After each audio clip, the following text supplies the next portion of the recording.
तो आज करेंगे हम चैप्टर नंबर 3 और चैप्टर नंबर 3 हम एक्सरसाइज 3.2 से स्टार्ट करेंगे। अब एक्सरसाइज 3.2 में कौन सा इंपॉर्टेंट क्वेश्चन था? क्वेश्चन नंबर 2 और क्वेश्चन नंबर 3। पहले हम क्वेश्चन नंबर 2 करेंगे। देखो क्वेश्चन नंबर 2 में क्या बोला गया है, हमको ये बताना है कि आपको बहुत सारी इक्वेशंस देकर रखी है, आपको बताना है कि वो लाइंस इंटरसेक्ट करेंगी या कोइंसिडेंट करेंगी या पैरेलल लाइंस होगी, हमको इनके बारे में बताना है। ठीक है ना, ये आपको इक्वेशन देकर रखा है, इक्वेशन सॉल्व करके आपको पहचानना है कि इनमें कौन सी कंडीशंस बनेगी, यानी वो लाइंस क्या इंटरसेक्ट करेगी या कोइंसिडेंट करेगी या वो पैरेलल होके जाएगी। ये आपको 3 कंडीशंस बतानी है। कब बतानी है? इसको सॉल्व करके।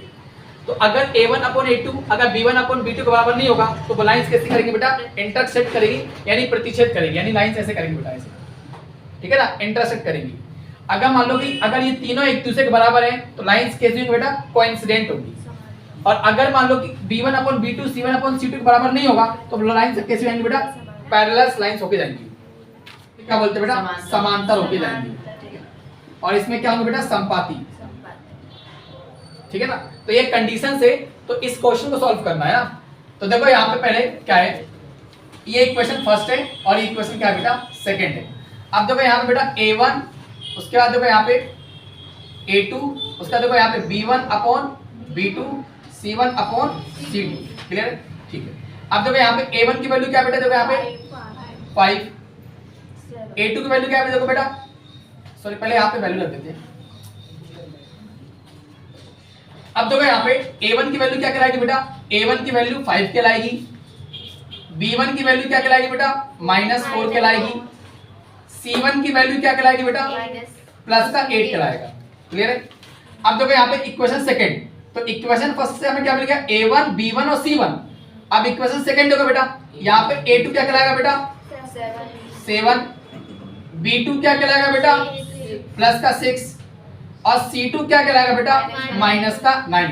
तो यानी इक्वेशन सेकंड से हमें ये, इक्वेशन फर्स्ट से हमको ये वैल्यू मिल गई और इक्वेशन सेकंड से हमको ये वैल्यू मिल गई। अब देखो चेक करो बेटा कौन सी कंडीशन बन रही है इन तीनों में से। तो a1/a2, b1/b2 c1/c2। अब देखो a1 की वैल्यू बेटा कितनी है? 5। a2 की वैल्यू क्या है बेटा? 7। अब यहाँ देखो b1 की वैल्यू कितनी बेटा? -4। b2 की वैल्यू क्या है बेटा? 6। यहाँ पे देखो c1 की वैल्यू कितनी बेटा? 8 और c2 की वैल्यू कितनी बेटा? -9।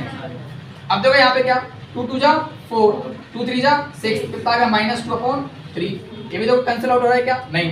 तो इसका मतलब देखो क्या बेटा, यहाँ पे a1/a2 और b1/b2 क्या ये दोनों एक दूसरे के बराबर है क्या? नहीं। तो यहाँ पे a1/a2 not equal b1/b2। That means का मतलब ये है कि 5/7 ये किसके इक्वल नहीं है? -2/3। इन दोनों के इक्वल है क्या? नहीं है। तो इसका मतलब यहाँ पे कौन सी कंडीशन बन रही बेटा? इंटरसेक्ट, है ना। तो मतलब ये इक्वेशन कैसी होगी बेटा? इंटरसेक्ट होगी, है ना। लिख लो बेटा।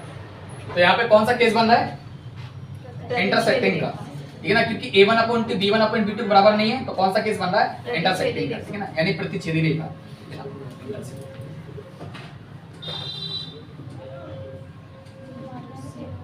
ठीक है ना, इंटरसेक्टिंग लाइंस। ओके, यहाँ पे हिंदी में क्या लिखोगे?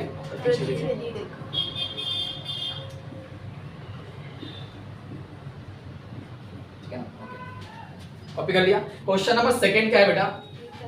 9x + 3y + 12 = 0। 18x + 6y + 24 equal में क्या आ गया? 0। अब यहाँ देखो, इसको देख के बता a1 की वैल्यू क्या कहलाएगी बेटा? 9, b1 की वैल्यू क्या कहलाएगी? 3 और c1 की वैल्यू क्या कहलाएगी? 12। उसी प्रकार देखो a2 की वैल्यू क्या कहलाएगी? 18 और b2 की वैल्यू क्या कहलाएगी? 6 और c2 की वैल्यू क्या कहलाएगी बेटा? 24। अब इसको चेक करो कि तीनों में से कौन सी कंडीशन बन रही है। देखो a1/a2, b1/b2 c1/c2। तो a1 की वैल्यू क्या है बेटा? 9, a2 की वैल्यू कितनी है? 18, b1 की वैल्यू कितनी है? 3 और यहाँ कितना है? 6। c1 की वैल्यू कितनी है? 12 और यहाँ पे कितना है? 24। 9 1 जा 9 3 जा सॉरी 9 2 जा 18, तो 1/2। 3 1 जा 3 2 जा कितना आ गया बेटा? 6। 12 1 जा 12 2 जा 24। तो देखो यहाँ पे क्या है, तीनों क्या एक दूसरे क्या बेटा? बराबर है।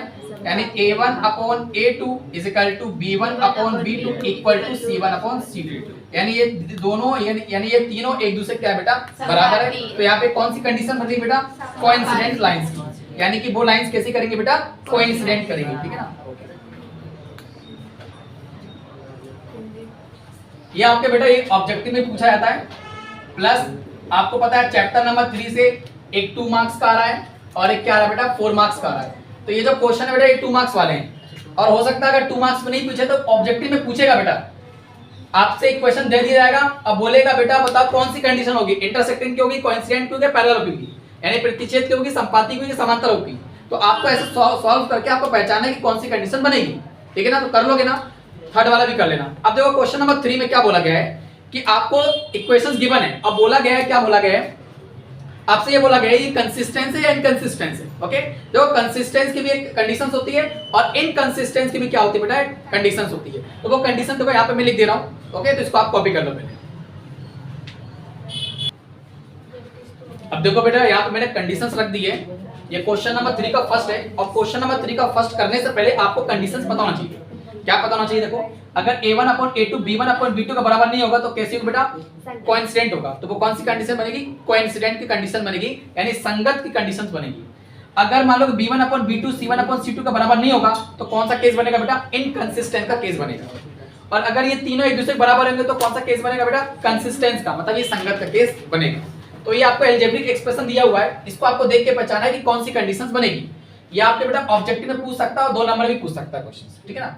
तो देखो एक क्वेश्चन फर्स्ट जैसे a1 की वैल्यू बताओ 3, b1 की वैल्यू बताओ बेटा 2, c1 की वैल्यू बताओ 5। इक्वेशन सेकंड को देख के a2 की वैल्यू बताओ 2 और b2 की वैल्यू देख के बताओ -3, c2 की वैल्यू देख के बताओ 7। क्लियर है। अब देखो यहाँ पे कंडीशन चेक करो बेटा, a1/a2 b1/b2 c1/c2। तो a1 की वैल्यू कितनी बेटा 3, a2 की वैल्यू 2, b1 की वैल्यू 2, b2 की वैल्यू -3, c1 की वैल्यू 5/7। क्लियर है। अब देखो आपको पहले ही समझ आ रहा बेटा, a1/a2 b1/b2 बराबर नहीं है, मतलब 2/3 नॉट इक्वल टू 2 -2/-3। इसका मतलब क्या बेटा, b1 a1/a2 not equal to b1/b2, यानी ये दोनों एक दूसरे का बराबर नहीं है। बताओ कौन सी कंडीशन बनी बेटा, कंसिस्टेंस की कंडीशंस बन रही है। कौन सी कंडीशन बनी बेटा, कंसिस्टेंस। बताओ ये इक्वेशन कैसे होंगे बेटा, कंसिस्टेंस होंगे, मतलब ये संगत होंगे। तो यहाँ पे मतलब ये दोनों इक्वेशन कैसे होंगे बेटा, कंसिस्टेंट। तो यहाँ पे लिख लो कंसिस्टेंस, मतलब ये दोनों अलजेब्रिक एक्सप्रेशन कंसिस्टेंस होंगे, मतलब संगत होंगे एक दूसरे के। क्लियर है।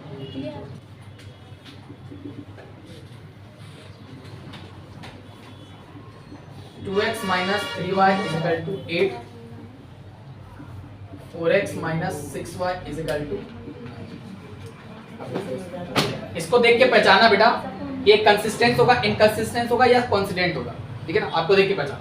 तो बताइए क्वेश्चन फर्स्ट से a1 की वैल्यू बेटा 2, b1 की वैल्यू -3, c1 की वैल्यू 8।